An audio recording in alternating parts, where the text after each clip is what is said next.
అమరావతిలో ఒక్కొక్కటి 50 అంతస్తుల భవనాలు దాదాపుగా ఐకానిక్ టవర్లు కట్టి ఆ టవర్లన్నీ ఒకదానికి వెళ్ళడానికి గ్లాస్ బ్రిడ్జి కడతారట. ఇది తాజాగా తేలిందట. రాజధాని అమరావతిలో నిర్మాణంలో ఉన్న సచివాలయ టవర్లకు సంబంధించిన సవివర డీటెయిల్డ్ డిజైన్ కొనుక్కొస్తున్నాయి. లండన్కి చెందిన పోస్టర్స్ సంస్థ రూపొందిస్తున్న నమూనాలు తుద్దెచ్చుకు చేరుకున్నాయి.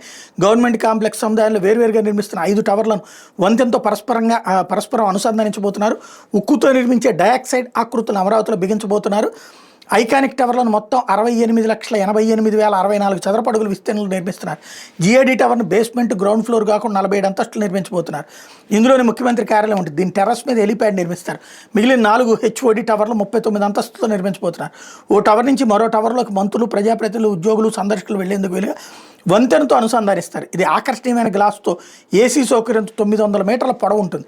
ఇది 3 అంతస్తులో రాబోతోంది. టవర్లకు అనుబంధంగా 8 ఎమ్యూనిటీస్ బ్లాక్లను ఒక్కోటి గ్రౌండ్ ఫ్లోర్ కాకుండా 3 అంతస్తులతో నిర్మిస్తారు.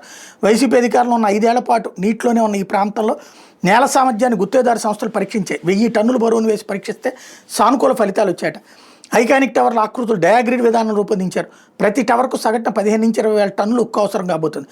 టవర్ల పనులు దక్కించుకున్న 3 గుత్తేదారు సంస్థలు అమరావతిలోనే వర్క్షాప్లు ఏర్పాటు చేసిన సిఆర్డీ అనుమతి కోరాయి. దీనికి 10 ఎకరాల స్థలం కేటాయించాలని అడిగాయి.